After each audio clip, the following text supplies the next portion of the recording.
ನಮಸ್ಕಾರ. ದಿನದಲ್ಲಿ ನಡೆದಿರುವಂತಹ ಎಲ್ಲಾ ವಿದ್ಯಮಾನಗಳನ್ನು ತಿಳಿಸುವಂತಹ 30 Minutes 30 ನ್ಯೂಸ್ಗೆ ಸ್ವಾಗತ.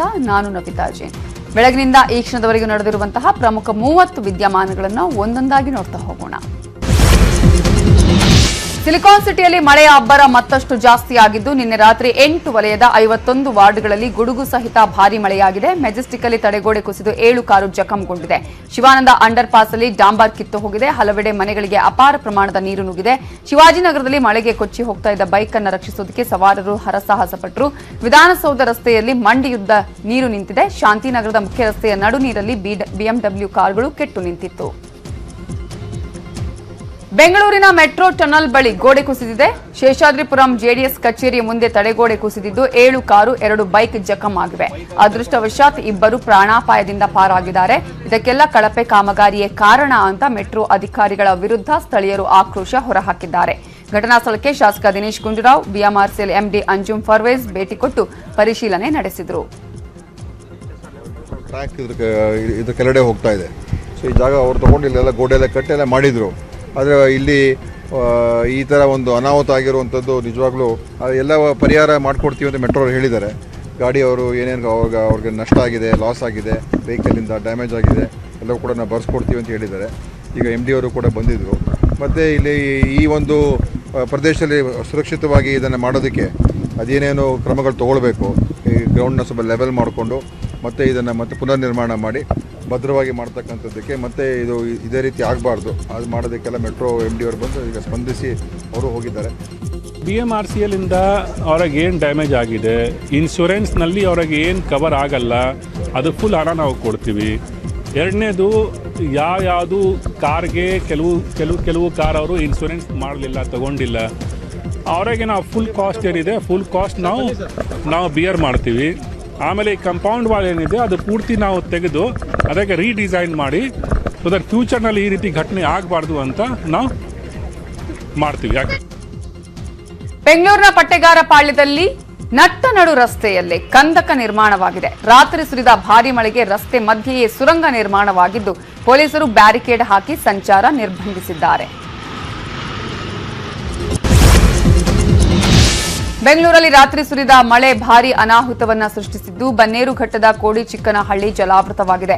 ಮನೆಗಳಿಗೆ ನೀರು ನುಗ್ಗಿದೆ. ಲೇಔಟ್ನ ರಸ್ತೆಗಳು ಕೆರೆಯಂತಾಗಿವೆ. ಅಗ್ನಿಶಾಮಕ ದಳ ಸಿಬ್ಬಂದಿ ನೀರು ಹೊರಹಾಕೋದಕ್ಕೆ ಹರಸಾಹಸ ಪಡುತ್ತಿದ್ದಾರೆ. ಪ್ರತಿ ಬಾರಿ ಮಳೆ ಬಂದರೂ ಇದೇ ಪರಿಸ್ಥಿತಿ ನಿರ್ಮಾಣವಾಗುತ್ತೆ. ಅಧಿಕಾರಿಗಳು ಇಲ್ಲಿ ಗಮನ ಕೊಡ್ತಾ ಇಲ್ಲ ಅಂತ ಸ್ಥಳೀಯರು ಬಿಬಿಎಂಪಿ ಅಧಿಕಾರಿಗಳಿಗೆ ಹಿಡಿ ಶಾಪ ಹಾಕ್ತಿದ್ದಾರೆ. ಮಳೆಯ ಅವಾಂತರಕ್ಕೆ ಸದ್ಯಕ್ಕೆ ಈಗ ನೀವು ನೋಡ್ತಾ ಇರಬಹುದು ವಿಜುವಲ್ಸ್. ಅನುಗ್ರಹ ಲೇಔಟಿನ ಮನೆ ಒಳಗಡೆ ಇದೀವಿ ನಾವು. ಮನೆ ಒಳಗಡೆ ನಿಜಕ್ಕೂ ಕೂಡ ಒಂದು ಮಲಗಿರ್ಬೇಕಾದ್ರೆ 3 ಗಂಟೆ ಏನ್ ಮಳೆ ನೀರು ಒಳಗಡೆ ಬಂದಿದೆ, ಎಲ್ಲರಿಗೂ ಕೂಡ ಶಾಕ್ ಆಗಿದೆ ಅಂತ ಹೇಳ್ಬೋದು. ಮನೆ ಮಾಲೀಕರು ಸಾಕಷ್ಟು ಒಂದು ಮನೆ ನೀರನ್ನು ಹೊರಗಡೆ ಹಾಕಕ್ಕೆ ಪ್ರಯತ್ನ ಪಟ್ಟಿದ್ರು. ಆದ್ರೆ ಮನೆ ಸುತ್ತಲೂ ಒಳಗಡೆ ಎಲ್ಲವೂ ಕೂಡ ನೀರು ಬಂದಿದೆ. ಈಗ ವಿಜುವಲ್ಸ್ ಅಲ್ಲಿ ನೀವು ನೋಡ್ತಾ ಇದ್ದೀರಾ, ಬೆಡ್ ಕಾಟ್ ಸಮೇತ ಅಂದ್ರೆ ಬೆಡ್ರೂಮ್ ಅಲ್ಲಿ ಕೂಡ ಸಹ ಸಾಕಷ್ಟು ಒಂದು ನೀರು ಒಳಗಡೆ ನುಗ್ಗಿರ್ತಕ್ಕಂಥದ್ದು. ಇದು ಜನರ ಒಂದು ಪಾಡಾಗಿರ್ತಕ್ಕಂಥದ್ದು. ಮಲ್ಗಕ್ಕೂ ಕೂಡ ಆಗೋ ರೀತಿಯಲ್ಲಿ ಈ ನೀರು ಮನೆ ಒಳಗಡೆ ನುಗ್ಗಿರ್ತಕ್ಕಂಥದ್ದು. ಈಗಲ ಸದ್ಯಕ್ಕೆ ನೀವು ವಿಜುವಲ್ಸ್ ಅಲ್ಲಿ ನೋಡ್ತಾ ಇರಬಹುದು, ಮನೆಯ ಒಳಗಡೆ ಏನೊಂದು ಕಂಪ್ಲೀಟ್ ಆಗಿ ಕಿಚನ್ ಆಗಿರ್ಬೋದು, ದೇವರ ಮನೆ ಆಗಿರ್ಬೋದು, ಎಲ್ಲವೂ ಕೂಡ ಜಲವೃತಗೊಂಡಿರ್ತಕ್ಕಂಥದ್ದು. ಇನ್ನೂ ಕೂಡ ಕೆಲವು ಮನೆಗಳಲ್ಲಿ ಒಳಗಡೆ ನೀರು ನುಗ್ಗಿದೆ, ಹೊರಗಡೆ ಬರದಂತೆ ಒಳಗಡೆನೆ ಇದ್ದಾರೆ ಅನ್ನೋದು ಕೂಡ ತಿಳಿದು ಬರ್ತಾ ಇರ್ತಕ್ಕಂಥ. ಪ್ರತಿಯೊಂದು ಹಣ್ಣು ಹಂಪಲುಗಳೆಲ್ಲವೂ ಕೂಡ ಜಲವೃತಗೊಂಡಿದೆ. ಒಳಗಡೆ ಅಂತೂ ನೀವು ಕಿಚನ್ ಅಲ್ಲಿ ನೋಡಿದ್ರೆ ಕಿಚನ್ ಒಳಗಡೆ ಬಂದಿರತಕ್ಕಂತ ಮಳೆ ನೀರು ಎಲ್ಲದಕ್ಕೂ ಪಾತ್ರೆ ಸಾಮಾನು ಎಲ್ಲವೂ ಕೂಡ ನೀರಲ್ಲಿ ತೇಲ್ತಾ ಇದೆ ಅಂತಾನೆ ಹೇಳ್ಬೋದು. ಸುಮಾರು 2015ರಿಂದ ಇದೇ ರೀತಿಯಾದಂತಹ ಒಂದು ಸಿಚುಯೇಷನ್ ಈ ಲೇಔಟ್ ಅಲ್ಲಿ ಇದೆ ಅಂತ ಕೂಡ ಸ್ಥಳೀಯರ ಆಕ್ರೋಶವನ್ನು ವ್ಯಕ್ತಪಡಿಸ್ತಾ ಇರ್ತಕ್ಕಂಥ. 2-3 ದಿನಗಳ ಇದೇ ರೀತಿ ಮಳೆ ಆದ್ರೆ ಕಂಪ್ಲೀಟ್ ಆಗಿ ಮನೆಗಳು ಜಲಾವೃತಗೊಂಡೋದು ಒಂದು ಪಕ್ಕ ಗ್ಯಾರಂಟಿ ಅಂತ ಕೂಡ ಗೊತ್ತಾಗ್ತಾ ಇರ್ತಕ್ಕಂಥ. ಕ್ಯಾಮರಾ ಪರ್ಸನ್ ಯೋಗೇಶ್ವರ್ ಜೊತೆಗೆ ಮಂಜುನಾಥ್ ಚಂದ್ರ, ನ್ಯೂಸ್ 18 ಕನ್ನಡ, ಬೆಂಗಳೂರು. ರಾತ್ರಿಯಿಡೀ ಸುರಿದ ಮಳೆಗೆ ಬೆಂಗಳೂರು ಹೊರವಲಯದ ಆನೇಕಲ್ ಬಳಿಯ ನಾರಾಯಣಪುರ ಕೆರೆಯಂತಾಗಿದೆ. ಮಳೆ ನೀರು ಮನೆಗೆ ನುಗ್ಗಿದ್ದು ಜನರು ರಾತ್ರಿಯಿಡೀ ನರಕಯಾತನೆ ಅನುಭವಿಸಿದ್ರು.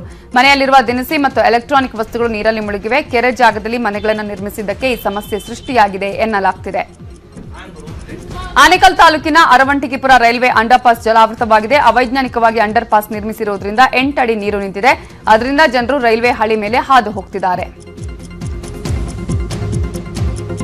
ರಾತ್ರಿ ಸುರಿದ ಮಳೆಗೆ ಆನೇಕಲ್ನ ತೋಟಗಾರಿಕಾ ಇಲಾಖಾ ಕಚೇರಿ ಜಲಾವೃತವಾಗಿದೆ. ಕಚೇರಿಯಲ್ಲಿ 3-4 ಅಡಿಗಳಷ್ಟು ನೀರು ತುಂಬಿದ್ದು ಹಲವು ವಸ್ತುಗಳು ಹಾನಿಯಾಗಿವೆ. ರಾತ್ರಿ ಸುರಿದ ಮಳೆಗೆ ಆನೇಕಲ್ನ ತಾಲೂಕು ಮಟ್ಟದ ಕ್ರೀಡಾಂಗಣ ಜಲಾವೃತವಾಗಿದೆ. ಮೊದಲು ಈ ಕ್ರೀಡಾಂಗಣದಲ್ಲಿ ಚಿಕ್ಕ ಕೆರೆ ಇತ್ತಂತೆ. ಕೆರೆಯನ್ನ ಕ್ರೀಡಾಂಗಣವಾಗಿ ಮಾಡಿದ್ರು. ಈಗ ನೀರು ತುಂಬಿ ಕ್ರೀಡಾಂಗಣ ಕೆರೆಯಂತಾಗಿದೆ. ಚಿಕ್ಕಬಳ್ಳಾಪುರ ಜಿಲ್ಲೆಯಲ್ಲಿ ನಿರಂತರ ಮಳೆಯಾಗ್ತಿದ್ದು ಅಕ್ಕುಪೇಟೆ ಐವಿಸಿ ರಸ್ತೆ ಇರಿಗೇನಹಳ್ಳಿ ರೈಲ್ವೆ ಅಂಡರ್ ಪಾಸ್ ಭರ್ತಿಯಾಗಿದೆ. ಜನ ಓಡಾಡೋದಕ್ಕೂ ಸಾಧ್ಯವಾಗದೆ ಪರದಾಡ್ತಿದ್ದಾರೆ. ಶಾಲೆಗಳಿಗೆ ಹೋಗೋದಕ್ಕೆ ಮಕ್ಕಳು ಭಯಪಡ್ತಿದ್ದಾರೆ. ಸೋರಿಕೆಯಿಂದ ರೈಲ್ವೆ ಬ್ರಿಡ್ಜ್ ಕುಸಿಯುವ ಭೀತಿ ಇದೆ. ತುಮಕೂರು ಜಿಲ್ಲೆಯಲ್ಲಿ ಮಳೆಗೆ ಕೆರೆಗಳು ತುಂಬಿವೆ. ಹೆಬ್ಬಾಕ ಕೆರೆ ಕೋಡಿಯ ಹರಿವು ಹೆಚ್ಚಾಗಿದ್ದು ನೀರು ಗ್ರಾಮದ ಪಕ್ಕದಲ್ಲಿ ಹರಿತಾ ಇದೆ. ಅದೇ ನೀರಿನ ಪ್ರಮಾಣ ಹೆಚ್ಚಾಗಿದ್ದಕ್ಕೆ ಜನ ಪರದಾಡ್ತಿದ್ದಾರೆ. ಗ್ರಾಮಸ್ಥರು ಹಾಗೂ ಶಾಲಾ ಕಾಲೇಜು ವಿದ್ಯಾರ್ಥಿಗಳಿಗೆ ಸಮಸ್ಯೆ ಎದುರಾಗಿದೆ. ರಸ್ತೆ ಮೇಲೆ ನೀರು ಹರಿತಾ ಇರೋದ್ರಿಂದ ತುಮಕೂರು ಬೆಂಗಳೂರು ಮಾರ್ಗದ ಕ್ಯಾತ್ಸಂದ್ರದಿಂದ ಕೋರಾ ಗ್ರಾಮದವರೆಗೂ ವಾಹನಗಳು ಸಾಲುಗಟ್ಟಿ ನಿಂತಿವೆ. ಸುಮಾರು 10 ಕಿಲೋಮೀಟರ್ ಟ್ರಾಫಿಕ್ ಜಾಮ್ ಆಗಿದ್ದು ಪ್ರಯಾಣಿಕರು ಪರದಾಡಿದ್ರು.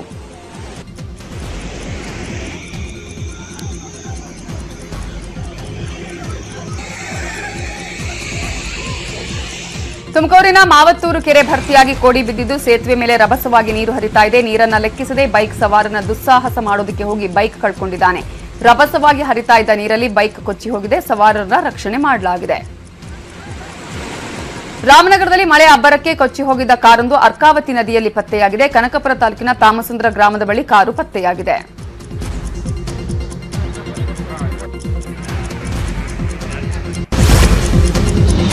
ಕೊಪ್ಪಳ ಜಿಲ್ಲೆಯಲ್ಲಿ ನಿನ್ನೆ ಭಾರೀ ಮಳೆಯಾಗಿದೆ. ಕುಷ್ಟಗಿ ಪಟ್ಟಣದ ವಿವಿ ಬಡಾವಣೆಗಳಿಗೆ ಚರಂಡಿ ನೀರು ನುಗ್ಗಿದ್ದು ಜನ ಪರದಾಡುವಂತಾಗಿದೆ.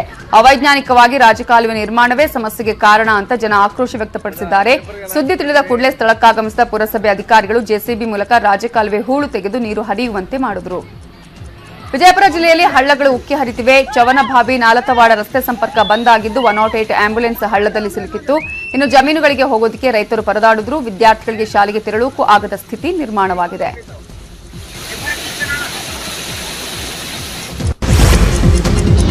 ಚಿತ್ರದುರ್ಗ ಜಿಲ್ಲೆಯ ಮದ್ದೇರು ಕಂಠಾಪುರ ಗ್ರಾಮದ ಬಳಿ ಹಳ್ಳ ತುಂಬಿ ಹರಿತಿದ್ದು ತೋಟ ಜಮೀನುಗಳಿಗೆ ನೀರು ನುಗ್ಗಿದೆ. ಸರ್ಕಾರಿ ಪ್ರೌಢಶಾಲೆಯ ಆವರಣ ಸಂಪೂರ್ಣ ಜಲಾವೃತವಾಗಿದೆ. ಗ್ರಾಮದ ರಸ್ತೆಗಳು ಮುಳುಗಿವೆ. ನಿನ್ನೆ ತಡರಾತ್ರಿ ಭಾರೀ ಬಿರುಗಾಳಿ ಮಳೆಗೆ ಚಿಕ್ಕೋಡಿ ಜಿಲ್ಲೆಯ ಪಿಕೆ ನಾಗನೂರು ಗ್ರಾಮದಲ್ಲಿ ಬೆಳೆ ಹಾಗೂ ಮನೆ ಹಾನಿಯಾಗಿದೆ. ಗಾಳಿ ಮಳೆಗೆ ಕಬ್ಬು ಬೆಳೆ ನೆಲಕಚ್ಚಿದ್ದು ಮನೆಗಳಿಗೂ ಹಾನಿಯಾಗಿದೆ. ಬೆಳಗಾವಿಯ ಟಿಳಕವಾಡಿ 3ನೇ ರೈಲ್ವೆ ಗೇಟ್ ಕಳಪೆ ಕಾಮಗಾರಿ ರಾಜ್ಯದಾದ್ಯಂತ ಸದ್ದು ಮಾಡಿತ್ತು. ನ್ಯೂಸ್ 18 ಕನ್ನಡ ವರದಿ ಬೆನ್ನಲ್ಲೇ ತೇಪೆ ಹಚ್ಚುವ ಕಾಮಗಾರಿಯೂ ನಡೆದಿತ್ತು. ಈಗ ಕಳಪೆ ಕಾಮಗಾರಿ ನಡೆಸಿದ ಗುತ್ತಿಗೆದಾರನಿಗೆ 20 ಲಕ್ಷ ರೂಪಾಯಿ ದಂಡ ಹಾಕಲಾಗಿದೆ. ಹೌದು, ನೈಋತ್ಯ ರೈಲ್ವೆ ಅಧಿಕಾರಿಗಳು ಮೇಲ್ಸೇತುವೆ ಕಾಮಗಾರಿಯನ್ನ ಪರಿಶೀಲನೆ ಮಾಡಿದ್ರು. ಸೇತುವೆ ಸುರಕ್ಷಿತವಾಗಿದೆ, ಪ್ರಯಾಣಕ್ಕೆ ಯಾವುದೇ ತೊಂದರೆ ಇಲ್ಲ ಅಂತ ಹೇಳಿದ್ದಾರೆ.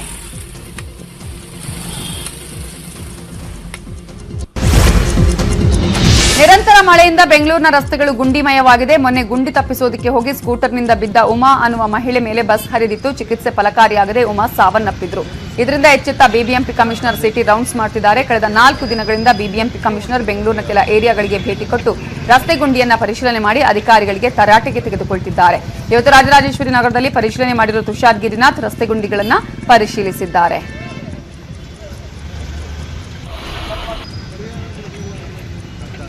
ಕಳಪೆ ಕಾಮಗಾರಿ ಅಂತ ನಾನು ಹೇಳ್ತಾ ಇಲ್ಲ. ನಾನು ಹೇಳ್ತಾ ಅವೈಜ್ಞಾನಿಕ ಕರೆಕ್ಟು. ಯಾಕೆಂದ್ರೆ ನಾವು ಸೈಡ್ ನಲ್ಲಿ ಡ್ರೈನ್ ನಲ್ಲಿ ವಾಟರ್ಗೆ ಕರೆಕ್ಟ್ ಆಗಿ ಹೋಗ್ಲಕ್ಕೆ ದಾರಿ ಮಾಡದೇ ಇದ್ರೆ, ಅದು ಹಾಗೆ ಡ್ರೈನ್ ಹಾಗೆ ಮುಚ್ಚಿದ್ರೆ, ಅದು ನೀರಿಗೆ ಯಾವ ದಾರಿ ಇಲ್ಲ ಅಂದ್ರೆ ಅದು ರೋಡ್ ಮೇಲೆನೆ ಹರಿತದೆ. ಹೀಗಾಗಿ ಅದನ್ನ ನಾವು ಸರಿ ಮಾಡ್ಕೊಳ್ತೀವಿ, ನಮ್ಮ ಡಿಸೈನ್ ನಲ್ಲಿ ಸರಿ ಮಾಡ್ಕೊಳ್ತೀವಿ. ಆದ್ರೆ ಈ ಮುಂದೆ ಕೆಲಸ ಮಾಡ್ತಾ ಇದೀವಿ, ಇದಕ್ಕಾಗಿ ಈ ರೋಡ್ ನಲ್ಲಿ ಗುಂಡಿ ಹಾಗೆ ಇರ್ಲಿ ಅಂತ ಹೇಳಕ್ಕೆ ಆಗಲ್ಲ.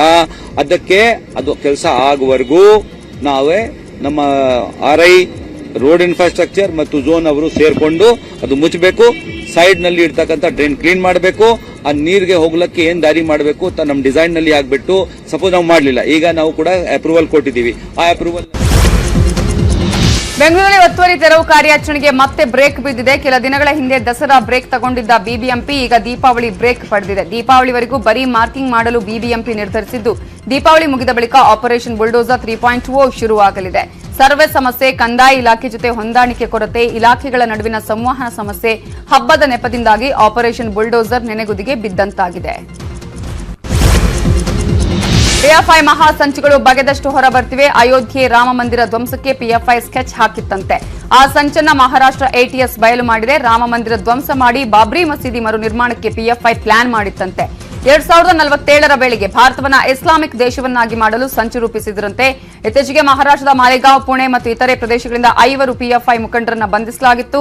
ಬಂಧಿತರ ವಿಚಾರಣೆ ವೇಳೆ ಮಹಾ ಸಂಚು ಬಯಲಾಗಿದೆ. ಪಿಎಫ್ಐ ದೇಶದ ವಿವಿಧ ಭಾಗದಲ್ಲಿ ಭಯೋತ್ಪಾದಕ ಚಟುವಟಿಕೆ ನಡೆಸಲು ವಿದೇಶದಿಂದ ತರಬೇತಿ ಪಡೆಯಲಾಗುತ್ತಿತ್ತಂತೆ. ಅದಕ್ಕಾಗಿ ಶಂಕಿತರ ಖಾತೆಗೆ ವಿದೇಶಿ ಹಣವೂ ಬಂದಿದ್ಯಂತೆ. ಪಿಎಫ್ಐ ಸಂಚಿನ ಬಗ್ಗೆ ಮಾತಾಡಿರೋ ಮಾಜಿ ಸಚಿವ ಕೆಎಸ್ ಈಶ್ವರಪ್ಪ, ಮಂದಿರ ಒಡೆಯೋಕೆ ಪಿಎಫ್ಐ ಅಲ್ಲ, ರಾವಣನ ವಂಶಸ್ಥರು, ಜಿನ್ನಾ ವಂಶಸ್ಥರು ಬಂದರೂ ಆಗಲ್ಲ. ಇಂತಹ ದೇಶದ್ರೋಹಿಗಳನ್ನ ಕೇವಲ ಜೈಲಿಗೆ ಕಳುಹಿಸುವುದಲ್ಲ, ಒಂದೇ ಬುಲೆಟ್ ಅಲ್ಲಿ 4 ಸುಟ್ಟಾಕಬೇಕು, ತಕ್ಷಣವೇ ನೇಣಿಗೇರಿಸಬೇಕು ಅಂತ ಆಗ್ರಹಿಸಿದ್ದಾರೆ. ಏನು ಕಟ್ತಾ ಇದ್ದಾರೆ ಅದನ್ನ ಸ್ಫೋಟ ಮಾಡ್ತೀವಿ ಅನ್ನಂತ ಅವ್ರ ಪ್ರಯತ್ನ ಪಿಎಫ್ಐ ಸಂಘಟನೆ ಅಲ್ಲ.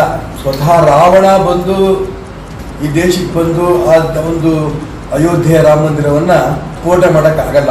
ಆ ರಾವಣನ ಭೂತಕಾಲದ ಬಗ್ಗೆ ವಿವಾದಾತ್ಮಕ ಹೇಳಿಕೆ ಕೊಟ್ಟಿದ್ದ ನಟ ಚೇತನ್ ವಿರುದ್ಧ ಕಾರ್ಕಳ ಠಾಣೆಯಲ್ಲಿ ದೂರು ದಾಖಲಾಗಿದೆ. ಹಿಂದೂ ಜಾಗರಣ ವೇದಿಕೆ ಚೇತನ್ ವಿರುದ್ಧ ದೂರು ಕೊಟ್ಟಿದ್ದು, ಚೇತನ್ ಹೇಳಿಕೆಯಿಂದ ಹಿಂದೂ ಧರ್ಮದ ನಂಬಿಕೆಗೆ ಧಕ್ಕೆಯಾಗಿದೆ. ಅದರಿಂದ ಚೇತನ್ ವಿರುದ್ಧ ಕ್ರಮ ಕೈಗೊಳ್ಳುವಂತೆ ಹಿಂದೂ ಜಾಗರಣ ವೇದಿಕೆ ಆಗ್ರಹಿಸಿದೆ. ನಟ ಚೇತನ್ ವಿರುದ್ಧ ಸಚಿವ ಸುನಿಲ್ ಕುಮಾರ್ ಕಿಡಿಕಾರಿದ್ದಾರೆ. ಸಂಸ್ಕೃತಿ ಇಲ್ಲದವರು ಸಂಸ್ಕೃತಿ ಬಗ್ಗೆ ಮಾತಾಡಬಾರದು. ದೈವಾರಾಧನೆ ನಮ್ಮ ತುಳುನಾಡಿನ ಸಾಂಸ್ಕೃತಿಕ ಪ್ರತಿಬಿಂಬ. ಯಾರು ಹೇಳಿದ್ರೆ ಆ ಸಂಸ್ಕೃತಿಯಿಂದ ಯಾರು ದೂರ ಆಗಲ್ಲ. ಭೂತಾರಾಧನೆ ಹಿಂದೂ ಸಂಸ್ಕೃತಿಯ ಗಟ್ಟಿಯಾದ ಭಾಗ ಅಂತ ಹೇಳಿದ್ರು. ಕಾಂತಾರ ಚಿತ್ರದ ಬಗ್ಗೆ ನಟ ಚೇತನ್ ವಿವಾದಾತ್ಮಕ ಹೇಳಿಕೆಗೆ ಯುವ ಬ್ರಿಗೇಡ್ ಮುಖಂಡ ಚಕ್ರವರ್ತಿ ಸೂಲಿಬೇಲೆ ತಿರುಗೇಟು ಕೊಟ್ಟರು. ಚೇತನ್ಗೆ ಪ್ರೊಫೆಷನ್ ವಿಷಯದಲ್ಲಿ ಹೊಟ್ಟೆ ಉರಿಯಿದೆ, ಸಿನಿಮಾನು ಹಿಟ್ ಆಗ್ತಿಲ್ಲ, ನಾನು ಇದ್ದೀನಿ ಅಂತ ತೋರಿಸ್ಕೊಳ್ಳೋಕೆ ಹೀಗೆಲ್ಲ ವಿವಾದ ಎಬ್ಬಿಸ್ತಾರೆ ಅಂತ ಹೇಳಿದ್ರು. ಚೇತನ್ ಅವ್ರದ್ದು ನನಗೆ ಪ್ರೊಫೆಷನಲ್ ಜಲಸಿ ಅನ್ಸುತ್ತೆ. ಅವ್ರಿಗೆ ತಮಗಂತೂ ಯಾವುದೇ ಫಿಲ್ಮನ್ನು ಮಾಡಿ ಹಿಟ್ ಮಾಡಿಕೊಳ್ಳುವಂಥ, ತಾವು ನಟನಾಗಿ ಉಳ್ಕೊಳ್ಳುವಂಥ ಯಾವ ಸಾಮರ್ಥ್ಯವೂ ಇಲ್ಲ. ಕಳೆದ ಅನೇಕ ತಿಂಗಳುಗಳಿಂದ ಅವರು ಒಂದಲ್ಲ ಒಂದು ವಿಚಾರವನ್ನು ತೆಗೆದು ಹಿಂದೂ ಧರ್ಮವನ್ನು ಟಾರ್ಗೆಟ್ ಮಾಡ್ತಾ ತಾವು ಸುದ್ದಿಯಲ್ಲಿರಬೇಕು ಅಂತ ಪ್ರಯತ್ನ ಮಾಡ್ತಿದ್ದಾರೆ. ಡೆಫಿನೆಟ್ ರವೀಂದ್ರ ಶ್ರೀಕಂಠಯ್ಯಗೆ ಮೈತುಂಬ ದುರಹಂಕಾರ. ಜನರೇ ಅವರಿಗೆ ಟಾಟಾ ಬಾಯ್ ಬಾಯ್ ಮಾಡ್ತಾರೆ ಅಂತ ಜೆಡಿಎಸ್ ಶಾಸಕ ರವೀಂದ್ರ ಶ್ರೀಕಂಠಯ್ಯ ವಿರುದ್ಧ ಮಂಡ್ಯ ಸಂಸದೆ ಸುಮಲತಾ ಆಕ್ರೋಶ ವ್ಯಕ್ತಪಡಿಸಿದ್ದಾರೆ. ನನ್ನ ಪರಿಚಯಸ್ಥರ ಹೋಟೆಲ್ಗೆ ಹೋದ್ರೆ ಅವರಿಗೇನು ಕಷ್ಟ, ಇಷ್ಟಕ್ಕೂ ಆಣೆ ಪ್ರಮಾಣಕ್ಕೆ ಅವರು ಕರೆದಾಗ ನಾನು ಬರ್ತೀನಿ ಅಂತ ಸವಾಲ್ ಹಾಕಿದರು. ನಾನ್ ಕರೆದಾಗ ಏನ್ ಬರ್ಬೇಕಾಗಿಲ್ಲ, ಅವರೇ ಕರೀಲಿ, ನಾನು ಬರ್ತೀನಿ. ಅವ್ರು ಕರೆದಾಗಲೇ ನಾನು ಬರ್ತೀನಿ. ನನಗೇನು ಅದ್ರಲ್ಲಿ ಪ್ರತಿಷ್ಠೆ ಇಲ್ಲ. ಯಾಕಂದ್ರೆ ಸತ್ಯ ಎಲ್ಲಿದೆ ಅಲ್ಲಿ ಭಯ ಇಲ್ಲ. ಎಲ್ಲಿ ಬರೋಕೋನು ಸುಮಲತಾ ಅಂಬರೀಶ್ ರೆಡಿ. ಮೊಸರಲ್ಲಿ ಕಲ್ಲು ಹುಡುಕುವಂತ ಕೆಲಸ ಮಾಡ್ತಾರೆ. ಪಾಪ ಎಲ್ಲೂ ಸಿಗ್ತಾ ಇಲ್ಲ. ಅದು ಸುಮಲತಾ ಆರೋಪಕ್ಕೆ ಜೆಡಿಎಸ್ ಶಾಸಕ ಅನ್ನದಾನಿ ಟಕ್ಕರ್ ಕೊಟ್ಟಿದ್ದಾರೆ. ಕಮಿಷನ್ ಪಡೆಯುವವರಿಗೆ ಮಾತ್ರ ಕಮಿಷನ್ ವಿಚಾರ ಗೊತ್ತಿರುತ್ತೆ, ನನಗೆ ಕಮಿಷನ್ ವಿಚಾರ ಗೊತ್ತಿಲ್ಲ ಅಂದ್ರು. ಸುಮಲತಾ ಸಿನಿಮಾ ರಂಗದಲ್ಲಿನ ಹಣ ಬಿಟ್ಟು ಇನ್ನು ಯಾವ ಹಣವನ್ನು ಮುಟ್ಟಿಲ್ಲ ಅಂತ ಪ್ರಮಾಣ ಮಾಡಲಿ ಅಂತ ಸವಾಲ್ ಹಾಕಿದ್ರು. ನಮಗ್ ಗೊತ್ತಿಲ್ಲ ಕಮಿಷನ್ ಅಂದ್ರೇನು, ನನಗೆ ಗೊತ್ತಿಲ್ಲ. ಅವ್ರಿಗೆ ಗೊತ್ತಿರ್ಬೇಕು, ಅದು ಅವ್ರು ತಗೊಂತ ಇರ್ಬೇಕು. ಅದಕ್ಕೆ ಅವರು ಆರೋಪ ಮಾಡ್ತಾ ಇದ್ದಾರೆ ಅಷ್ಟೇ. ಈಗ ಅವರು ದೇವ್ರ ಮುಂದೆ ಪ್ರಮಾಣ ಮಾಡಿ ಹೇಳಲಿ, ನಾನೆಲ್ಲೂ ದುಡ್ಡು ಮುಟ್ಟಿಲ್ಲ, ಇಲ್ಲಿವರೆಗೂ ತಗೊಂಡಿಲ್ಲ ಅಂತ. ಮಂಡ್ಯ ಲೋಕಸಭೆ ಚುನಾವಣೆಯಲ್ಲಿ ಸುಮಲತಾ ಅಂಬರೀಶ್ ವಿರುದ್ಧ ಸೋತಿದ್ದ ನಿಖಿಲ್ ಕುಮಾರಸ್ವಾಮಿ ವಿಧಾನಸಭೆ ಚುನಾವಣೆಗೆ ಸ್ಪರ್ಧಿಸುವ ಸಾಧ್ಯತೆ ಇದೆ. ಹೌದು, ನಿಖಿಲ್ ವಿಧಾನಸಭೆ ಚುನಾವಣೆಗೆ ಸ್ಪರ್ಧಿಸುವ ಬಗ್ಗೆ ಮಾಜಿ ಸಿಎಂ ಎಚ್.ಡಿ. ಕುಮಾರಸ್ವಾಮಿ ಸುಳಿವು ಕೊಟ್ಟಿದ್ದಾರೆ. ಮೈಸೂರಲ್ಲಿ ಮಾತಾಡಿದ ಅವರು 126 ಅಭ್ಯರ್ಥಿಗಳ ಪಟ್ಟಿ ರೆಡಿಯಾಗಿದೆ. ನಿಖಿಲ್ ರಾಜ್ಯಾದ್ಯಂತ ಪ್ರವಾಸ ಮಾಡಲು ತೀರ್ಮಾನ ಮಾಡಿಕೊಂಡಿದ್ದಾರೆ. ಈಗ ಸಿದ್ಧವಾಗಿರುವ 126 ಅಭ್ಯರ್ಥಿಗಳ ಪಟ್ಟಿಯಲ್ಲಿ ಅವರ ಹೆಸರು ಇರಬಹುದು ಅಂತ ಎಚ್ಡಿಕೆ ಹೇಳಿದ್ದಾರೆ. ಇಷ್ಟಕ್ಕೆ ಸುಮ್ಮನಾಗದ ಕುಮಾರಸ್ವಾಮಿ, ಈ ಬಾರಿ ಜೆಡಿಎಸ್ಗೆ 30ರಿಂದ 40 ಸ್ಥಾನ ಬಂದ್ರೆ ಅಧಿಕಾರದಿಂದ ದೂರ ಇಡ್ತೇನೆ, 30ರಿಂದ 40 ಸ್ಥಾನ ಬಂದ್ರೂ ನಾನು ಸಿಎಂ ಆಗ್ತೇನೆ ಅಂತ ನಮ್ಮ ಪಕ್ಷದ ಶಾಸಕರು ಅಂದುಕೊಳ್ಳೋದು ಬೇಡ ಅಂತ ಹೇಳಿದ್ದಾರೆ. ದೀಪಾವಳಿ ವೇಳೆಗೆ ನಡೆಯುವ ಸಚಿವ ಸಂಪುಟ ವಿಸ್ತರಣೆ ವೇಳೆ ಬೆಳಗಾವಿಗೆ ಬಂಪರ್ ಸಿಗಲಿದೆ. ಬೆಳಗಾವಿ ಜಿಲ್ಲೆಗೆ ಮತ್ತೆರಡು ಮಂತ್ರಿ ಸ್ಥಾನ ಸಿಗುವ ಸಾಧ್ಯತೆ ಇದೆ. ಜಿಲ್ಲೆಯ 18 ಕ್ಷೇತ್ರಗಳ ಪೈಕಿ ಎಷ್ಟು ಸಾಧ್ಯವೋ ಅಷ್ಟು ಸ್ಥಾನ ಗೆಲ್ಲಲು ಬಿಜೆಪಿ ತಂತ್ರ ಹೆಣೆದಿದ್ದು, ಸಂಘಟನೆಯ ದೃಷ್ಟಿಯಿಂದ ಇಬ್ಬರಿಗೆ ಸಚಿವ ಸ್ಥಾನದ ಭರವಸೆ ನೀಡಲಾಗಿದೆ. ರಮೇಶ್ ಜಾರಕಿಹೊಳಿಗೆ ಸ್ಥಾನ ಕೊಟ್ಟು ಅಹಿಂದ ಮತ ಬುಟ್ಟಿ ತುಂಬಿಸಿದ್ರೆ ಮರಾಠ ಸಮುದಾಯ ಸೆಳೆಯಲು ಶ್ರೀಮಂತ್ ಪಾಟೀಲ್ಗೆ ಸ್ಥಾನ ನೀಡುವ ನಿರೀಕ್ಷೆ ಇದೆ. ಇಂದು ನಡೆದ ರಾಜ್ಯ ಸಚಿವ ಸಂಪುಟ ಸಭೆಯಲ್ಲಿ ಎಸ್ಸಿ ಎಸ್ಟಿ ಮೀಸಲಾತಿ ಹೆಚ್ಚಿಸುವ ವಿಚಾರಕ್ಕೆ ಸುಗ್ರೀವಾಜ್ಞೆ ಜಾರಿ ಮಾಡಲು ನಿರ್ಧರಿಸಲಾಗಿದೆ. ಕಾನೂನು ಇಲಾಖೆಯಿಂದ ಸರ್ಕಾರಕ್ಕೆ ವರದಿ ಸಲ್ಲಿಕೆಯಾಗಿದ್ದು, ಇಲಾಖೆಯ ಸಲಹೆಯಂತೆ ಸುಗ್ರೀವಾಜ್ಞೆಗೆ ತೀರ್ಮಾನ ಮಾಡಲಾಗಿದೆ. ಕಾನೂನು ಇಲಾಖೆ ಸಲಹೆ ಪ್ರಕಾರ ಸುಗ್ರೀವಾಜ್ಞೆ ತರಲು ಸಂಪುಟ ಸಭೆಯಲ್ಲಿ ಸಿಎಂ ಬೊಮ್ಮಾಯಿ ಸಹ ಸಹಮತ ವ್ಯಕ್ತಪಡಿಸಿದ್ದಾರೆ. ಇವತ್ತು ಮಂತ್ರಾಲಯದ ರಾಯರ ಮಠಕ್ಕೆ ರಾಹುಲ್ ಗಾಂಧಿ ಭೇಟಿ ನೀಡಲಿದ್ದಾರೆ. ಸಂಜೆ 7 ಗಂಟೆಗೆ ಮಂತ್ರಾಲಯಕ್ಕೆ ರಾಹುಲ್ ಆಗಮಿಸಲಿದ್ದು ಬಿಗಿ ಬಂದೋಬಸ್ತ್ ಮಾಡಲಾಗಿದೆ. ಭಾರತ್ ಜೋಡೋ ಪಾದಯಾತ್ರೆ ಹಿನ್ನೆಲೆಯಲ್ಲಿ ಮಂತ್ರಾಲಯಕ್ಕೆ ಭೇಟಿ ನೀಡಲಿದ್ದು ಸಾರ್ವಜನಿಕರಿಗೆ ದರ್ಶನಕ್ಕೆ ನಿರ್ಬಂಧ ಹೇರಲಾಗಿದೆ. ಗುರುರಾಯರ ಸನ್ನಿಧಿ ಮಂತ್ರಾಲಯ ರಾಘವೇಂದ್ರ ಸ್ವಾಮಿ ಮಠದಲ್ಲಿ ಕಳೆದ 1 ತಿಂಗಳಿಂದ ಭಕ್ತರಿಂದ ಭಾರೀ ಪ್ರಮಾಣದ ಕಾಣಿಕೆ ಸಂಗ್ರಹವಾಗಿದೆ. ಅಕ್ಟೋಬರ್ ತಿಂಗಳ ಕಾಣಿಕೆ ಹುಂಡಿ ಎಣಿಕೆ ಕಾರ್ಯ ಪೂರ್ಣವಾಗಿದ್ದು 1,98 ಲಕ್ಷ ಹಣ ಸಂಗ್ರಹವಾಗಿದೆ. 4,40,40 ರೂಪಾಯಿಯ ನಾಣ್ಯ, 128 ಗ್ರಾಂ ಬಂಗಾರ, 810 ಗ್ರಾಂ ಬೆಳ್ಳಿ ಇದೆ. ಸಿಎಂ ಬಸವರಾಜ ಬೊಮ್ಮಾಯಿ ಅವರು ಇವತ್ತು ಬೆಂಗಳೂರಲ್ಲಿ ಏರಿಯಲ್ ಲ್ಯಾಡರ್ ಪ್ಲಾಟ್ಫಾರ್ಮ್ ವಾಹನ ಲೋಕಾರ್ಪಣೆ ಮಾಡಿದ್ರು. 90 ಮೀಟರ್ ಎತ್ತರ ತಲುಪಬಲ್ಲ ಏರಿಯಲ್ ಲ್ಯಾಡರ್ ಪ್ಲಾಟ್ಫಾರ್ಮ್ ವಾಹನವನ್ನ ಅಗ್ನಿಶಾಮಕ ಮತ್ತು ರಕ್ಷಣಾ ಕಾರ್ಯಗಳಿಗೆ ಬಳಸಬಹುದು. ಈ ವಾಹನ ಬರೋಬ್ಬರಿ 32 ಕೋಟಿ ವೆಚ್ಚದ್ದಾಗಿದೆ. ತಿರುವಳ್ಳರ್ ಪ್ರತಿಮೆಯ ಅಡಿಪಾಯಕ್ಕೆ ತೊಂದರೆ ಮಾಡಿದ್ದಕ್ಕೆ ಕಾಂಗ್ರೆಸ್ ಶಾಸಕರು ಪ್ರತಿಭಟನೆ ಮಾಡಿದ್ದಾರೆ. ಹಲಸೂರಿನ ತಿರುವಳ್ಳವರ್ ಪ್ರತಿಮೆ ಬಳಿ ಶಿವಾಜಿನಗರದ ಶಾಸಕ ರಿಜ್ವಾನ್ ಅರ್ಷದ್ ನೇತೃತ್ವದಲ್ಲಿ ಪ್ರತಿಭಟನೆ ಮಾಡಲಾಗಿದೆ. ತಿರುವಳ್ಳವರ್ ಪ್ರತಿಮೆ ಅಭಿವೃದ್ಧಿಗೆ ಕಿಡಿಗೇಡಿಗಳ ಕಾಟ ಶುರುವಾಗಿದೆ. ಪುಡಾರಿಗಳ ವಿಕೃತಿ ಖಂಡಿಸಿ ಪ್ರತಿಭಟನೆ ಸಹ ನಡೆಸಲಾಗಿದೆ. ವಿಜಯಪುರ ಜಿಲ್ಲೆಯ ಅರಳದಿನ್ನಿ ಜನ ಹಾಸಿಗೆ ಹಿಡಿದಿದ್ದಾರೆ. ಗ್ರಾಮದ 30ಕ್ಕೂ ಅಧಿಕ ಜನ ಚಿಕನ್ ಗುನ್ಯಾದಿಂದ ಬಳಲ್ತಾ ಇದ್ದು ದಿನೇ ದಿನೇ ರೋಗಿಗಳ ಸಂಖ್ಯೆ ಹೆಚ್ಚಾಗ್ತಿದೆ. 5 ದಿನದಲ್ಲಿ 103 ಜನರನ್ನ ಪರೀಕ್ಷೆ ಮಾಡಿದಾಗ 33 ಜನರಲ್ಲಿ ಚಿಕನ್ ಗುನ್ಯಾ, 2ರಲ್ಲಿ ಡೆಂಗ್ಯೂ ಪತ್ತೆಯಾಗಿದೆ. ಆದ್ದರಿಂದ ಆರೋಗ್ಯ ಇಲಾಖೆ ಗ್ರಾಮದಲ್ಲಿ ತಾತ್ಕಾಲಿಕ ಟೆಂಟ್ ಹಾಕಿ ಆಸ್ಪತ್ರೆ ಶುರು ಮಾಡಿದೆ. ಕೊಪ್ಪಳ ಜಿಲ್ಲೆಯ ಮೆಹಬೂಬ ನಗರದ ಕುಟುಂಬವೊಂದಕ್ಕೆ 16 ವರ್ಷದಿಂದ ರೇಷನ್ ಕಾರ್ಡ್ ಸಿಕ್ಕಿಲ್ಲ, ಇರೋಕೆ ನೆಲೆಯೂ ಇಲ್ಲ. ಗದಗ ಮೂಲದ ಫಕೀರಪ್ಪ ಕುಟುಂಬ 16 ವರ್ಷಗಳಿಂದ ಮೆಹಬೂಬ ನಗರದಲ್ಲಿ ವಾಸವಾಗಿದೆ. ಸಣ್ಣ ಶೆಡ್ಡಲ್ಲಿ ಬದುಕ್ತಾ ಇರೋ ಕುಟುಂಬಕ್ಕೆ ಸಾಲು ಸಾಲು ಸಮಸ್ಯೆಗಳಿವೆ. ಮಕ್ಕಳು ಚಿಮಣಿ ಬೆಳಕಲ್ಲೇ ಓದಬೇಕು, ಕುಡಿಯುವ ನೀರಿಗೆ ದೂರದ ಪ್ರದೇಶಕ್ಕೆ ಹೋಗಬೇಕನ್ನುವಂತಹ ಪರಿಸ್ಥಿತಿ ಇದೆ. 108 ಆಂಬ್ಯುಲೆನ್ಸ್ ಸಿಬ್ಬಂದಿಗೆ ದೀಪಾವಳಿಯ ಸಿಹಿ ಇಲ್ಲ. ದಸರಾ ಹಬ್ಬ ಮುಗಿದು ದೀಪಾವಳಿ ಬಂದರೂ ಸಂಬಳ ಆಗಿಲ್ಲ. ಸರ್ಕಾರ ಈಗಾಗಲೇ 28 ಕೋಟಿಯ ಪೈಕಿ 8 ಕೋಟಿ ಹಣ ಕೊಟ್ಟಿದೆ. ಆದ್ರೂ ಜೀವಿಕೆ ವೇತನ ಕೊಡೋದಕ್ಕೆ ಮೀನಾಮೇಷ ಎಣಿಸ್ತಿದೆ. ಕಳೆದ 2 ತಿಂಗಳಿನಿಂದ ವೇತನವಿಲ್ಲದೆ 3,500ಕ್ಕೂ ಹೆಚ್ಚು ಸಿಬ್ಬಂದಿ ಪರದಾಡ್ತಿದ್ದಾರೆ.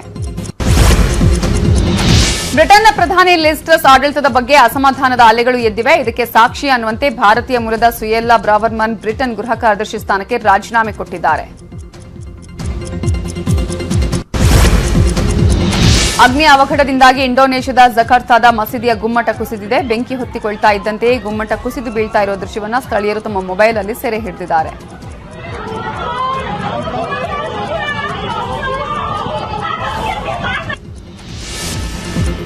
ಈ ಭೂಮಿ ಮೇಲೆ ಸೂರ್ಯಚಂದ್ರ ಇರೋವರೆಗೂ ಪುನೀತ ಪರ್ವ ನಡೆಯುತ್ತಲೇ ಇರುತ್ತೆ ಅಂತ ನಟ ದುನಿಯಾ ವಿಜಯ್ ಹೇಳಿದ್ದಾರೆ. ನಾಳೆ ನಡೆಯುವ ಪುನೀತ ಪರ್ವಕ್ಕೆ ಚಿರಂಜೀವಿ, ನಾಗಾರ್ಜುನ, ಕಮಲ್ ಹಾಸನ್, ಸೂರ್ಯ, ಯಶ್, ರಮ್ಯಾ ಸೇರಿದಂತೆ ಸೌತ್ ಸಿನಿ ದಿಗ್ಗಜರು ಆಗಮಿಸಲಿದ್ದಾರೆ. ಶಿವರಾಜ್ ಕುಮಾರ್ ಅಭಿನಯದ ವೇದ ಚಿತ್ರದ ರಿಲೀಸ್ಗೆ ಮುಹೂರ್ತ ಫಿಕ್ಸ್ ಆಗಿದೆ. ಡಿಸೆಂಬರ್ 23ಕ್ಕೆ ಶಿವಣ್ಣ ವೇದ ಅವತಾರದಲ್ಲಿ ಎಂಟ್ರಿ ಕೊಡೋದು ಪಕ್ಕಾ ಆಗಿದ್ದು ಖದರ್ ಪೋಸ್ಟರ್ ಮೂಲಕ ರಿಲೀಸ್ ಡೇಟ್ ಅನೌನ್ಸ್ ಮಾಡಲಾಗಿದೆ. ಕಾಸರಗೋಡಿನ ಸೂಕ್ಷ್ಮ ಕಲಾವಿದ ವೆಂಕಟೇಶ ಆಚಾರ್ಯ ಅಕ್ಕಿ ಕಾಳಿನಲ್ಲಿ ಪಂಜುರ್ಲಿ ದೈವವನ್ನ ಬಿಡಿಸಿದ್ದಾರೆ. ಕಾಂತಾರ ಚಿತ್ರದಲ್ಲಿ ಬರುವ ಪಂಜುರ್ಲಿ ದೈವವನ್ನ ಅಕ್ಕಿ ಕಾಳಿನಲ್ಲಿ ಬಿಡಿಸಿ ಚಿತ್ರತಂಡಕ್ಕೆ ಮೆಚ್ಚುಗೆಯನ್ನ ವ್ಯಕ್ತಪಡಿಸಿದ್ದಾರೆ.